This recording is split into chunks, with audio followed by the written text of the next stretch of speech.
in the know, non-stop Vikings talk. It's Purple Daily on Score North and ScoreNorth.com. The bigger the game gets, he becomes aware of it. He becomes conscious of it. Some guys become conscious of it in a good way. Joe Burrow, bigger game, I'm going to kick your ass even more than I would at 1 o'clock Eastern. I'm going to show up when the lights are bright. For whatever reasons, Kirk Cousins turtles a little bit in those big spots. And that's the challenge. If you're the Vikings, sports psychologist, I don't know what you do, but you got to get this guy to not think about the stakes, the stage, the impact, the moment, what it means to his legacy.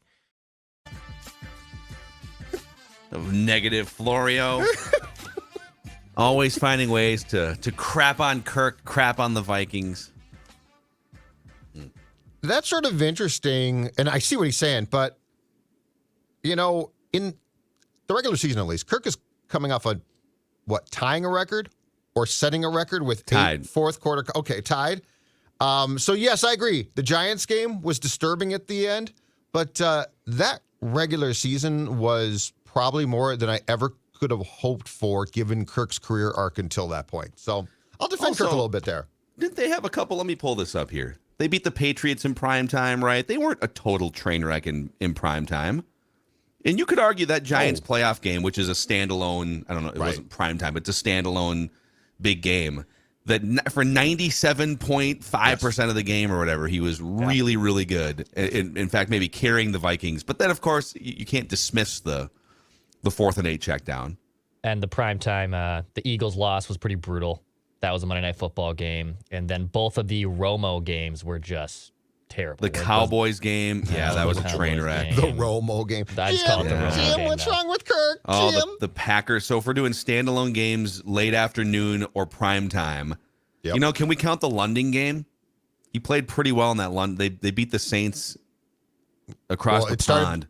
Yeah, it started late afternoon there and like 9 a.m. 20 or 9 a.m. here. Yeah. 8:30 even, I think. Okay, so the Vikings, we'll get to the show here in a second. Yeah, but I'm trying to defend them a little bit. We actually have a show planned here, but so they played in the regular season, they played 6. Now this counts postseason. They played 6 games that started at 3 o'clock or prime time. And they were 2-4 in those games. All right. So listen, I'm trying to do my best to defend the guy, and they went 2-4 in those games. Well, you know what, Mackey? Look at the defense, Mackey. And the defense, look at how the defense played. It is kind of funny though that we have no ability sometimes in football to compartmentalize. Everyone only has room to praise or blame one thing specifically, and people would say, "Well, you guys do that." No, we don't. That's not true at all. We do pie charts and blame or praise several things. I've always said, blame everybody. See if I care. Yeah. So anyhow, this is Purple Daily Vikings entertainment. We just want the Vikings to win a Super Bowl before we die. The show is presented by our friends at TCL, one of the world's best-selling consumer electronics brands. They have a new lineup of award-winning TVs delivering the most entertainment with stunning resolution, all at an affordable cost. Enjoy more of the things you love with TCL. Inspire greatness with TCL, an official partner of the NFL. So it is potentially schedule release week, although Peter King is casting doubt that that's going to happen on Thursday. But we have a full week of like schedule festivities. Tomorrow, Judd has already put together his mock schedule. Judd has mocked the schedule and has all sorts of details. I think we're gonna do that tomorrow, regardless of whether the NFL is. I hope so. The work, the blood, sweat, and tears. Yeah, we need 48 hours of that at least. The addition of the red zone ranking for all Sunday games alone is worth hearing. So absurd. So Judd has that. It's been baked. It's been cooked. It's now just like on ice for tomorrow. And we're going to do a live on Thursday. Again, if the NFL pivots off of their schedule, then we'll pivot too. But we're going to do a live schedule release show on Thursday. But today we thought this would be a good time. Now the draft is, a week and a half in the rear view, or a week in the rear view. Free agency is basically in the rear view. Let's go through the state of the Vikings offseason here. Let's go through the changes they've made, the current offensive starters, current defensive starters, their current cap situation this year and next year as they plan ahead, and what to do with Dalvin Cook, Za'Darius Smith, and Danielle Hunter, trades, potential contract extensions, etc. Let's just kind of go through step by step, state of the Vikings offseason. So I want to start with you guys. I'm going to give you the current offensive starters and basically who is replacing who, and we'll go defense after that. And I want you to tell me. I'll give you the full list here of offensive starters. Is the Vikings offense better or worse on paper than it was a year ago or at the end of last season? Okay. And they didn't make that many changes to the offense. So Kirk Cousins, the quarterback. Your top 2 receivers are Justin Jefferson, Jordan Addison. In fact, I'll spill over to like 12 or 13 players just based on the different personnel. So your top 3 receivers are Justin Jefferson, Jordan Addison, KJ Osborne.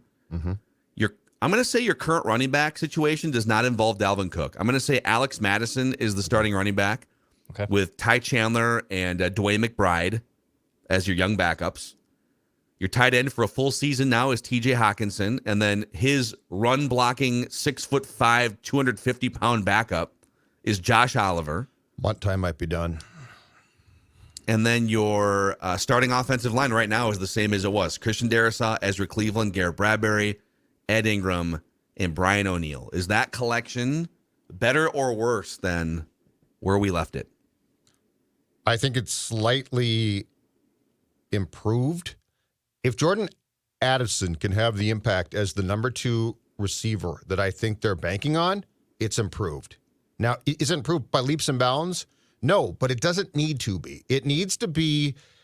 I think what Addison, and this is going to sound weird, but in particular, the addition of Josh Oliver does, is it provides Kevin O'Connell with more answers to the tests.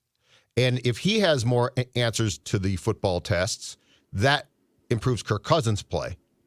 And so what I'm going to say is I think the ability to run personnel packages and for O'Connell to call plays that, in my opinion, he might have called last year, but they didn't necessarily work out great. Look, Thielen being slowed down was a big problem.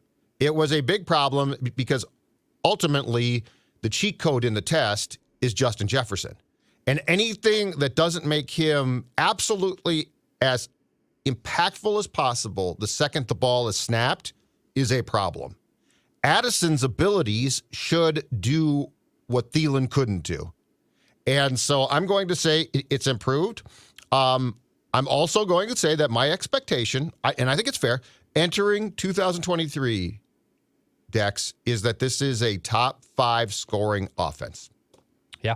I think Addison replacing Thielen, let's kind of go in that vein right here, because Thielen last year, if you remove the name, just remove the name, had 70 grabs, 716 yards, 6 touchdowns.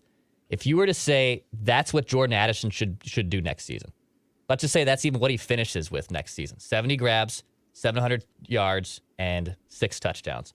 I think the one area you'd like for it to be improved is Thielen only had like 10 yards per catch, so he wasn't really stretching the field a little bit. He was just more of a classic guy in the red zone or a third and 5, a little completion there. But if that's Jordan Addison's numbers after his rookie season, I would be pretty satisfied with that. But it's the eye test, too, of does that guy add another explosive level that this Vikings offense didn't have before? Because that stat line, that's a pretty solid stat line for a rookie wide receiver to step in right away in the NFL. I think we get a little spoiled because we saw what Jefferson did, and we've seen what some other great receivers like Jamar Chase have done early on, and it's a receiver era, it feels like, now in the NFL. But if Addison replaces that production, but there's a little bit more of a surprise and spunk and flair to his game, then this Vikings offense, I think I agree with Judd. I think it does take the next step. I think Addison is better than Thielen. If you're asking me who's going to have the bigger season or who would be the more, if targets were equal and system was equal, who's the better wide receiver in 2023? To me, it's Jordan Addison. I think there's a really good chance it's Jordan Addison. I think he gives you a chance to have more chunk plays. Outside of Justin Jefferson in the passing game, the Vikings barely had any 20-plus yard through the air, 20-plus yards down the field, intermediate, deep passing game. Besides Justin Jefferson, it didn't exist. So I think Jordan Addison can add to that. So I'll just go Kirk Cousins should be better. Kirk Cousins was great late in games. Overall, he actually had some of his worst numbers of his career. If you look at QBR and passer rating and yards per attempt and some of the other just, if you look at the full game, they would just disappear offensively for chunks, and in part because Kirk would disappear for chunks. Second year in a system, another year with Justin Jefferson, a better number 2 wide receiver. In theory, Kirk, if he stays healthy, should be better. Justin Jefferson. I don't know if you can get better if you're Justin Jefferson, but he's going to be one of the best receivers in the NFL. Addison, we talked about. A declining Dalvin Cook versus running back by committee. I'm not ready to say that running back by committee is better than Dalvin Cook, but if I'm getting Dalvin Cook coming down the hill and I'm getting running back by committee where I can just play the hot hand, maybe it's a wash, a slight downgrade. Mm-hmm. Well, with the running game too, they did not attempt to run a lot last year. I believe they were like 28th in rushing attempts, right? And the addition of Oliver, to Judd's point, is that they want to be better at schematically running the football and obviously effectively at running the football.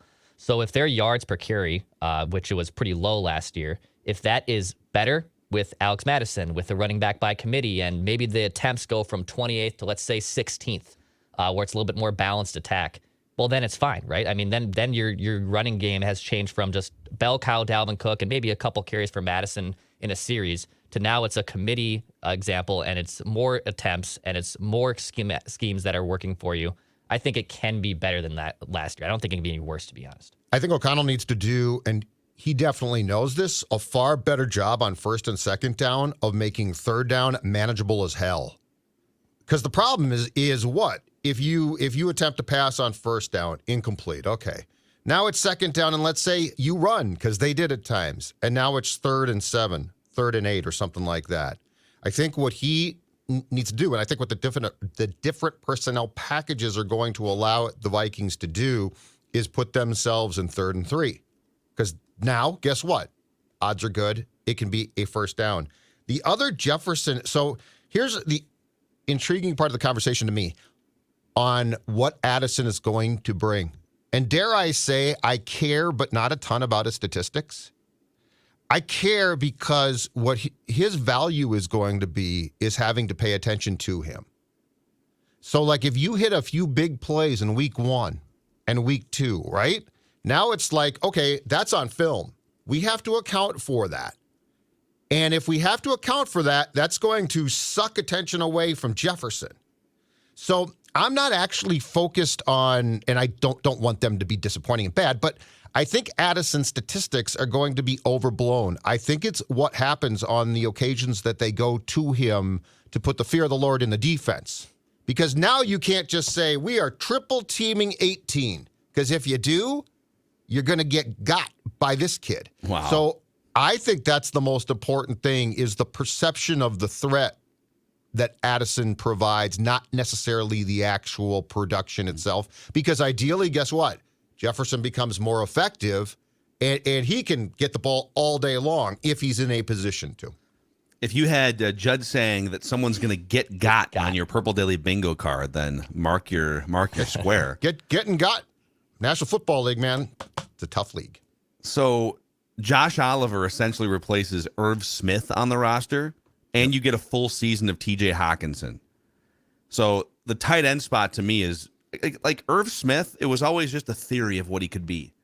He wasn't really great at anything. He was pretty fast for a tight end, but he wasn't a reliable pass catcher. I mean, hell, he dropped that pass in Philadelphia. It could have been a 60-yard touchdown to put the Vikings in a spot to win that game. So right out of the gate, he dropped a couple huge passes early on. So at least with Josh Oliver, you're getting a guy that has a defined role. He's not an every snap guy, but he is a road grading run blocker. He is, if you look at the 49ers offense with Shanahan, he gives you another guy that can get you in some different personnel groupings. It can get you into some more advantageous running situations. And a guy, I would argue, too, that if you look at his college production, could catch more passes if given more opportunities. So I wouldn't be shocked if Josh Oliver, who is a big dude, becomes a red zone target off play action. So we'll see. So we all agree that largely the offense is better on paper. All right, here are your current defensive starters. This is just a complete, half of these guys weren't here or were backups or hurt. I think the only returning starters right now on paper are Harrison Phillips, maybe Danielle Hunter, and we'll see how that plays out. Jordan Hicks and Harrison Smith. Otherwise, I'm pretty sure now Tonga was a starter at times last year. Yep. But you basically have 6 or 7 new starters on defense. So it's going to be Harrison Phillips, Kyrie's Tonga, and probably Dean Lowry as your 3 down linemen in the 3-4 scheme. Yep. And then your edge guys, again, I'm kind of projecting here. I'm going to project Danielle Hunter and Marcus Davenport, and I'm going to say Za'Darius is gone, but we can talk about that later in the episode. Your starting middle linebackers are Jordan Hicks and Brian Asamoah. And then I think your starting cornerbacks are probably Byron Murphy, Mekhi Blackman, and Andrew Booth Jr. Maybe Byron Murphy in the nickel slot role with Mekhi Blackman and Andrew Booth Jr. on the outside in the nickel. And then your starting safeties are Harrison Smith, Lewis Seen. For depth at defensive back, you've got a Caleb Evans, you got Cam Bynum, Jay Ward, the LSU kid they just drafted, Jojuan Williams, who they signed from the Patriots, Josh Metellus as kind of a special teams ace, maybe a guy that can get some run at safety. Your edge depth includes DJ Wanham and Patrick Jones, and then Jaquelin Roy as maybe a guy that steps in after the first month or two, the interior defensive lineman from LSU. So a lot of changes. Brian Flores is coordinating all of it. Is the defense better or worse than where we left it? Well, it can't be worse. I don't think it can technically, be. statistically, it can be. Okay. They were 31st in yards, 32 I think teams the in the defense is going to be improved, but hear me out. It's not going to be great. I think if you can get to like 16th or something like that, it's a win.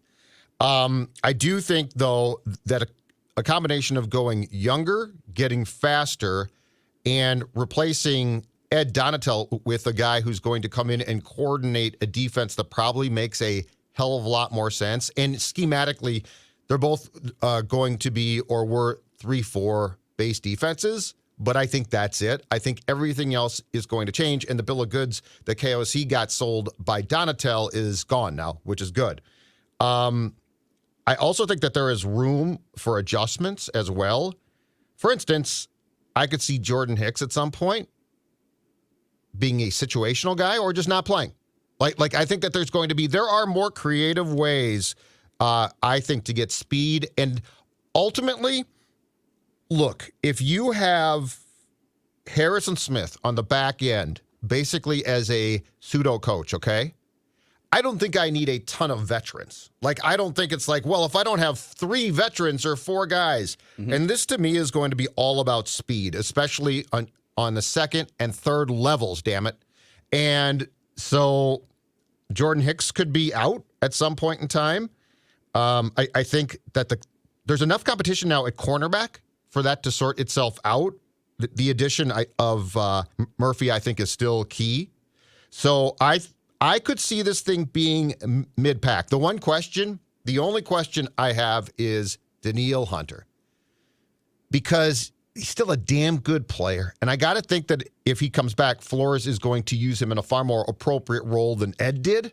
And so I guess I lean more towards, I think there could be substantial improvement if he stays. But as we've talked about for weeks now, the question is, does his desire for a contract, and that probably being a 3+ or a 3-year deal, does that fit the Vikings' philosophy? Because we do have to think about this, you guys. This team is in for a major shakeup after 2023. If I'm not mistaken, there are 37 pending free agents on this team, okay? And Kwesi doesn't strike me as a year-to-year guy. He strikes me as a long view guy at the end of the day. So I don't think it's a given Hunter's back. I do think the 2023 defense is a lot stronger if he's there. And I have a take on Danielle Hunter specifically that we'll get to later in the episode. But Declan, do you think the defense is better or worse with all these changes? I think it's slightly better. I think that's the best way to say it, because I think better would mean it's going to take a significant step forward. I'm with Judd. Can it get to 18th in points? Can it take some marginal step forward where it's really good at one thing or strategically good at one thing? That's what I wanted to see from the defense last year, where could they be really good in the red zone, which actually I believe they were pretty decent in the red zone last year. They were bend not break, but they had moments last year where they showed that. Can you be elite at pass rushing? Can you figure out something on the defense that you can be really, really good at, basically? I think their cornerbacks are just going to be susceptible to big plays. They're younger. They don't have any experience. And I think they're going to get exposed a lot. So can other positions, can this linebacker core with Asamoah step up and make some big plays? Can the defensive line clog up lanes and get after the quarterback more? Because it's obvious that opponents are going to pass heck against the Vikings, and they probably should with those rookie and experienced cornerbacks. So can you be strategically good at a few things? And I think a guy like Brian Flores can kind of awaken some of those things too. I got 2 words quickly: pass rush. You got to get pressure. And they had 2 guys that could get pressure last year and nobody else. Correct. And they didn't find ways creatively to scheme pressure. And that's where Brian Flores will come in with a different approach. He will sacrifice the safety net of keeping everything underneath for let's generate pressure. And the problem with that Donatel is he never, there was a couple times later on in the season where he was forced to blitz more, but by then the ship had kind of sailed. We were already into November, December. And it's like, well, if you were gonna build this in, it should have been happening in September, October, etc. And so Danielle Hunter and Za'Darius Smith were the only 2 guys across the entire defense that were getting regular pressure. I think that might change with the scheme this year. So you might have guys that if Danielle's around, Marcus Davenport gets a lot of pressures, but he only had a half sack last year, which is almost mathematically impossible to be. He got like 45 or 48 pressures and only a half sack last season, and the Vikings are betting that that's an anomaly. He had 9 sacks, I want to say, a couple years ago, that he's going to go up.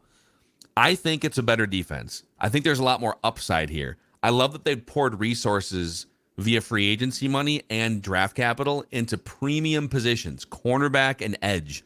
They said Marcus Davenport, we're going to pay him. There's a chance they might pay Danielle Hunter. And they've said the last 2 years, let's load up on cornerback talent. Let's sign Byron Murphy. Let's use fairly high draft picks on Mekhi Blackmon, Andrew Booth Jr., Caleb Evans. So Kwesi knows what the most important positions are. And then he knows, okay, at linebacker, let's get faster. Brian Asamoah, Ivan Pace as an undrafted free agent. I think that dude might be starting at some point for the Vikings in the next couple of years. I'm not saying he starts week 1. I'm saying in the next couple of years, I think he might start. I was going to say, Thor Nystrom apparently was texting me yesterday for Purple Daily on Draft later today on the Purple Daily YouTube channel, and he has some great projections on Ivan Pace and the rest of this UDFA class. So stay tuned for that. I don't want to spoil your episode. So he's high on Ivan Pace. Very high on Ivan Pace. Okay. Yeah, interesting. So we all agree it should be better. I don't think we foresee like a 2000 Baltimore Ravens defense here quite yet, but if they can be more aggressive, and if they wind up getting rid of both Danielle Hunter and Za'Darius Smith with these contract things, okay, let's do this again. Call me later. Well, that's the thing, yeah. But if they don't get adequate pressure with the quarterback schedule that they are going to face, they're going to be in huge trouble. Yes. So let me give you my Danielle Hunter take here in a second, but a shout out to our friends at Athletic Greens, helping to power Purple Daily and helping to power old Macadac. Yeah. AG1 is like nutritional insurance to start your day. 1 scoop mixed with a bottle of water, you got your full allotment of nutrients for the day. If you're on the go, they've got travel packs available, 75 high quality ingredients that give me important daily nutrients. Oftentimes the first thing I drink in the morning. Sometimes I will wait until maybe early in the afternoon. We all get that little kind of faded feeling around 1, 2, 3 o'clock from time to time. Athletic Greens is very helpful in that regard. AG1 for the aging one. Wow. Someone should hire you as a copywriter. Athletic Greens just called me. You are I'll a modern day Dom Draper is what you are. I'll give it away for free because I love you so much. Don Draper. Dom. It's Don Draper, right? That was Dom Draper. I never. It's high on the list. I never actually watched Mad Men. I know You're probably right. Yeah. The first 3 or 4 seasons, incredible. You should definitely. That's what I've heard. Yeah. Anyhow, if a comprehensive solution is what you need from your supplement routine, then Athletic Greens is giving you a free 1-year supply of vitamin D and 5 free travel packs with your first purchase. Go to athleticgreens.com/purple daily. athleticgreens.com/purple daily. And while we're being healthy, Livia is here to help Purple Daily listeners lose a lot of weight. And they do indeed. In fact, I've talked about this for a while now, but more than a year ago, they helped me lose 40 pounds. And guess what? I've gotten notes from countless people that watch this show who say, I joined too. And you know what? I had the same results. The guy on the left, a little chunky. The guy on the right, looking good. That was last July. And you know what? There's nothing better than stepping into the suit and it fits perfectly. That is what you can get. And here's the thing. Join today, receive 3 months free, plus a free gift during Livia's Client Appreciation Week, which goes through Friday. Special savings, giveaways, and more. And again, 3 months free. So you can try it, and you can go into summer looking good and feeling good. And the best part is they're going to help you keep that weight off. And that's the most important thing. 855-GO-LIVEA, Livea.com, LIVEA.com. Contact them now. Again, Spring Client Appreciation Event goes through Friday, 3 months free. What more do I need to say? A healthier and happier you is on the horizon. Okay, Danielle Hunter. So the three players sort of in question here as we go through the next, we have 3 weeks until the June 1st cutoff here. So June 1st is a very important date in the NFL because you can trade or release guys and your cap hit for 2023 is going to be less of a penalty, but you'd have to absorb some in 2024. So you oftentimes see guys designated.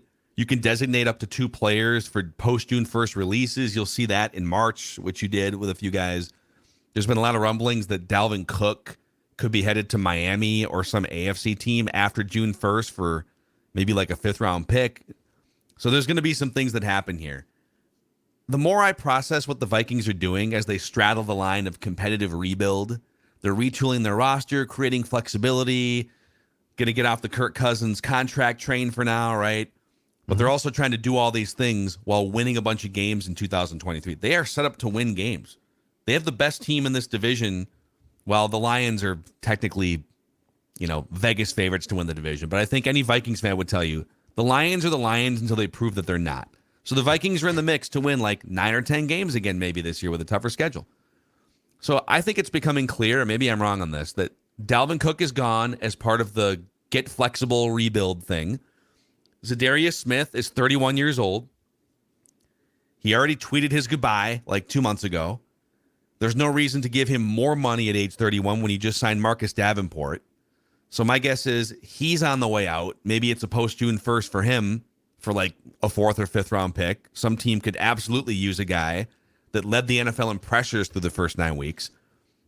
And once you do those things, I don't think you also unload Danielle Hunter, who's 29. He's 2 years younger than Za'Darius Smith. There's a little bit of risk with his injury history and the fact that top edge rushers don't usually perform at the elite level once they hit 29, 30, 31 years old. But my guess is Danielle Hunter is where they draw the line between rebuild, tear it down, get flexible, and compete. I think he's in the compete bin. I think Dalvin and Za'Darius are in the rebuild, get flexible bin. So I think Cook is gone, and I'm not going to be surprised if post June 1st, if he has to be released, because the problem is the contract. So like that's the problem. Who wants that contract for a guy at that spot at that age? I think the Za'Darius thing. So it's interesting to go back to March that they paid that bonus, which was what, $5 million, if I'm not mistaken, to Z at that time. The only thing I can think of is that is Danielle insurance. So that there would be, I don't think we know where the Hunter thing is going. And he could ask for a lot here. Like this could become a problem. And I think if he has to be traded, and I agree with what you're saying, Phil, but keep in mind, he is the one of those 3 guys that could get you a nice return. I think if they decide this doesn't really dovetail into what we're doing, because again, I think that these guys ideally think far beyond 2023. So let's just say that he comes in and says, I want to be top 3. Rush ends, which is a big payday. They're saying, well, we got Justin Jefferson. A year from now, Darisaw. And at that point in time, I think they probably go back to Za'Darius and give him a new deal, because no matter what he gets, it's going to be cheaper. That's the only reason why, because there's got to be a reason why they paid that bonus. And I think it's insurance, because I think that there is a fighting chance here that they still don't know which way the winds are going to blow on the Danielle Hunter negotiations. By the way, the top 3 edge rushers, average annual value, make $25 million, $27 million, and $28 million. Danielle's current cap hit is like $11 million because of the math and the accounting from the previous years. Yep. but his current base salary is $4.9 million, which ranks 45th among edge rushers in the NFL. He ain't showing up for that. So there's almost no way to do a big contract with him without it hitting a huge chunk of it on your books for this year. Like, you can't just shove it all into future seasons. Right. So, and we can get to the cap ramifications here in a second, but they'd have to make, if they did a Danielle Hunter contract, they'd have to, well, they might be able to keep it around the current number, but you don't have enough money to sign Jordan Addison right now. Right. So there's moves on the horizon here in the next month or two. Yeah, and I just think that this one is a potential problem because in Danielle's defense, he spent 2 years hurt, essentially. But remember, when he didn't show up for camp in 2021, he didn't come to the OTAs at that time, I should say. Remember, they gave him more of his money immediately, but they didn't give him a new contract. So, like, this figures to be his last contract.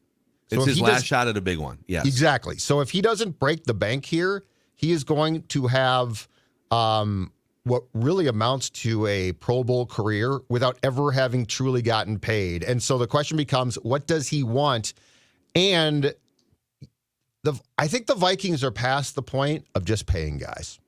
Like, I think they'll pay them if they deserve it. But, with his age and the fact that over a 2-year period, I think he played 7 games at one point. Are you going to break the bank there? I don't know. If you're, I think it's reasonable for all sides to conclude if he gets paid average annual value, it should be as a top 5 edge rusher, which would put him in like the $23 to $25 million a year range. And that would obviously he'd be I think the second or third. Well, Justin Jefferson contract kicking in at some point. So he'd be one of the 3 highest paid Vikings if that contract happened. Mm-hmm. But if he's going to be healthy, I have no problem paying an elite edge rusher for 2 or 3 years a bunch of money. Could you come to some sort of compromise with him that says, listen, all right, we're not getting, I think you shop him behind the scenes quietly just to see, because the decision you have to make is he more valuable converted into a first-round pick? If there's a team that will give you a 2024 first-round pick, like a first and a third or something, is that more valuable to the franchise? Or is signing him to like a 3-year deal with 2 full years of guarantees or something? So you're going to get paid a ton of money for the next 2 years, and then you might be able to hit the market again when you're 30 years old. Khalil Mack is still getting paid at 32. Von Miller and Cam Jordan are still getting paid a ton of money in their mid-30s. Would he agree to that? Or would he say, no, trade me? It's got to be a 5-year deal to make up for lost time. Like, this is all the stuff. We don't know where the conversations are behind the scenes. But is he more valuable as one of the highest paid edge rushers at age 29, 30 for you, or converted into draft capital before the season starts? So Khalil Mack, if I'm not mistaken, when he was traded from the Bears to the Chargers, got like a 2nd and a 5th, right? That sounds right. So if I could get a 2nd that's a conditional 1st on games played, because, if he goes to a team and his neck gives him problems again, I don't think a team's going to trade a first-round pick sight unseen. But if I get a conditional 1st that's a 2nd, if he gets hurt, essentially, and like a 4th or a 5th, that is really tempting. Because then now that gives me collateral in next year's draft to potentially move up and get a quarterback. But you're also punting big time on the 2023 season if now you're saying goodbye to really, like, if Za'Darius also goes, or are you saying that it's one or the other? I'm saying I think that they would pay Z not as much, but he wants more, but I'm doubtful that he's trying to break the bank like Hunter is, and he doesn't deserve that. So if I could come to a reasonable contract extension with Z for a couple of years, which I think is very fair, if Hunter's gone, and pair him with Davenport, I'm just telling you, otherwise, why did they make that payment and not cut him? Because they didn't know what they wanted to do in the moment, right? Why would they do that? They're now getting Windhorst to do that just for fun, too. Poor guy. You're just mocking him. Za'Darius is currently 17th among edge rushers in average annual value. If you take the 3 years and add it all up, it's kind of a fake 3-year contract. Mm-hmm. He's played 3 full seasons in 3 of the last 4 years. So he's actually played a lot more than Danielle if you look at the last 4 years. Yep. He led the NFL in pressures through the first 9 or 10 weeks of last season. And his midseason injury was a bone bruise. It wasn't structural. So now I think as a 31-year-old who's had some injuries, he's probably played the best football. Like, he's probably not going to get better going forward. I just don't think you can say goodbye to both of those guys and expect to have any semblance of a competitive defense in 2023. Yeah. In which case, if that's going to happen, then okay, if you're going to trade both Danielle Hunter and Za'Darius Smith, then you might as well trade Kirk Cousins to the 49ers too. Yeah. Because what are we doing here? Okay. I would say the only path where that makes sense, they trade both those defensive ends, which I am also out on. I think at least one of them has to be back.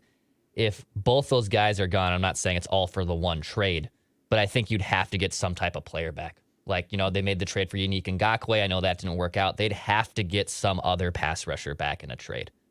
I don't know if it's a player-for-player NFL trade. If you trade both. If you trade both, there has to be someone coming to the Vikings, either that's latent free agency that's still out here or another separate trade, because there's no chance they can run out that roster on that defensive line without both those guys and then some other supplemental guy if both of them are gone. I think Smith, if you trade Hunter, I think Smith comes back. And I don't think, so here's the thing.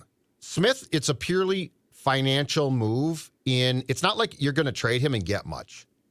So, like, if Danielle comes and does what Phil said, which is, I need 5 years, I need to be top 3, and you're like, we can't.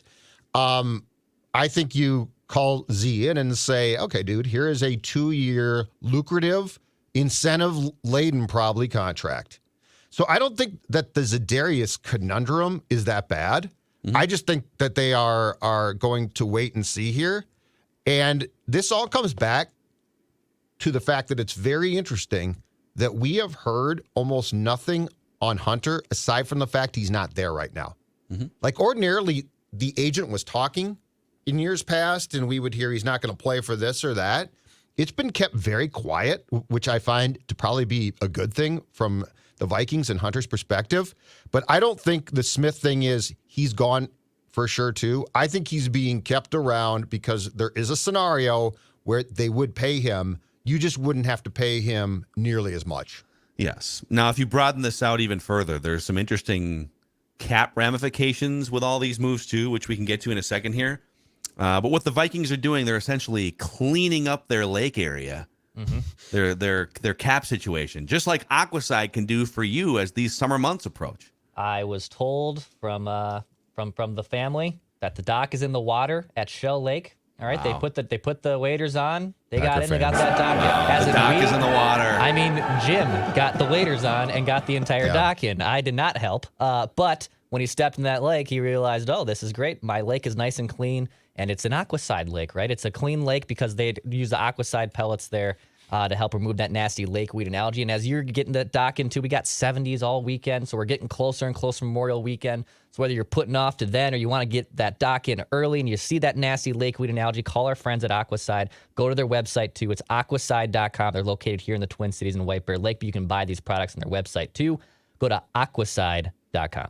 A quick thank you as well to our friends at Dennis Kirk. For all you Victors and Ragnars out there, it's motorcycle season. Whatever you ride, you'll find what you need at DennisKirk.com so you can ride more and wait less. Over 180,000 parts and accessories in stock, clothing and helmets as well. Shipping is free for orders over $89. If you order by 8 p.m., they ship the same day. Everything you need for your ride at DennisKirk.com. Okay, so the Vikings' current cap situation for this year, and I get that we're like, no longer do you need a bunch of money for free agents because that was back in March, but there's things that you need money for, like signing your first-round draft pick, Jordan Addison. Mm-hmm. So the Vikings right now have $1.1 million in cap space, 31st in the NFL. So they're pressed up against the glass when it comes to cap space. They will need to make another move to free up enough space to sign Jordan Addison. Now, that could include a Brian O'Neill restructure where you shove some of his. There's a very easy restructure mechanism you can just pull the trigger on for Brian O'Neill, where you just shove the accounting into the future. A TJ Hawkinson extension is on the horizon, which would probably lower his cap hit, which is like $9 million this year, probably lower it for this year, and then the contract would pick up starting next year. And then you could obviously trade or cut Dalvin Cook, Za'Darius Smith, Danielle Hunter, who we just talked about. So the Vikings have used pretty much all their cap space for 2023, and they're going to be looking for ways to create some more pockets. I find the 2024 cap situation to be the most interesting because for a while back in March, it looked like they were trying to clear a ton of space for 2024 by absorbing the Adam Thielen cap penalty for just, hey, let's just pay it all off this year, right? At the time, they had a bigger number for Kirk in 2023. But through some of the free agent signings and through the Kirk Cousins restructure, the Vikings cap situation for 2024 isn't quite as glamorous as it may have seemed before. So they have $24 million in cap space for next year, which currently ranks 23rd in the NFL. Now, if they do post-June 1st trades of Dalvin and Za'Darius, let's say, that would more than double their cap space for 2024. They would then have $58 million in cap space, going from 23rd to 12th.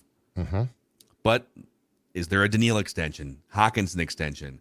The Jefferson money probably hits the book starting in 2025. So they've cleared some space for 24 at this point, and now we're just kind of waiting on some of these big contracts like Dalvin and Za'Darius to see where that money winds up. So what's intriguing about that and where there is some major unknown, though, is this. As I said before, this team right now has 37 projected unrestricted free agents after 2023, including right now Kirk Cousins, Danielle Hunter, Marcus Davenport, Hawkinson, who is going to at some point, I think, in the next few months get extended, Jordan Hicks, Jalen Reagor, Oli Udoh, Greg Joseph, Chris Reed, Ezra Cleveland, and KJ Osborne. And that's just the names that we basically know. So that's where this is really intriguing, and that's where the Cousins thing really comes in here. Because I think the question is, not do you want Kirk back? Like, Kirk sucks. No, he does not. He is a productive quarterback. But at his age, with what he's going to want, even if it's a discount on the market because of what the market dictates, do you want to pay that? Like, this is where this gets incredibly intriguing. And again, they've done a pretty good job now with this current front office administration of keeping things quiet, so we don't know. But like, there's a lot of different directions, and the enticement to get a cheaper quarterback who they feel can still win has to become very strong. Because if Cousins' contract comes off the books and you replace him with a draft pick, you are talking about being in a really good place cap-wise. But a potentially really bad place when it comes to wins and losses. 100%. Right? Which is the trade-off the Vikings have historically not been willing to make. Right. But best case scenario, you just seamlessly transition, and your young quarterback is really good right away, and your scheme is good enough. Right. Or you take a guy who is now considered a bridge guy and try and win on a contract that's not huge. And the Jefferson contract is going to cause pain, but there's no way around that contract. Like, you're not I don't think you're going to nickel and dime a guy that you drafted who has turned into one of the best receivers and players in this league, right? No, I agree. So, like, that's not going to happen where you're like, oh, Justin, you can't do this. You're going to be like, oh, dude, we've got to pay him. Mm-hmm. So it just creates a really interesting dilemma that it's why the Cousins talker is so key. Yeah, I'm looking at the guys. So you said there's 37 unrestricted free agents. I'm looking at the guys that are for sure under contract for 2024. Yep. Brian O'Neill. Mm-hmm. Harrison Smith, but probably not, actually. He's under contract, but Za'Darius is under contract, and Dalvin's under contract, but Harrison has a $19 million cap hit. I guess they could keep reworking that, but Harrison Phillips, Justin Jefferson, Christian Darrisaw, Byron Murphy, Garrett Bradbury, Lewis Seen, Josh Oliver. Now you get into Alex Madison, young players, basically. Right. So there's like 6 or 7 veteran established players under contract for 2024, and the rest are big question marks. Which is why I think the question becomes, is there a plan for potential pain? Would you plan for that in your third year running this franchise, though? That's the weird thing. Like You might plan to get young and be confident enough that your coach can milk wins. And maybe the ownership became so confident in these guys after squeezing 13 wins out of basically a Mike Zimmer roster. And they said, all right, cool. Yep. So let's try to do the competitive rebuild thing again in 2023. Let's see if we can win an Aaron Rodgers-less division. And if it doesn't work out well, you guys have full permission, leeway, whatever, to get young and have a transition year. Ideally, it would be like the Seahawks, where you still go and win like 9 games, right? And you have a big season. But the one thing that I think where the fan base differs from the internal thinking with this team is this. I think this team thinks our first 2 draft classes can be pretty damn good and productive. Yeah, they have not lost faith in their first last year's draft class was a complete bust because it didn't. And yes, it would have been ideal if guys had stepped in, but it doesn't always work that way. And as long as those guys are still on the roster, like there's no rule that they can't become good, productive players, right? Yep.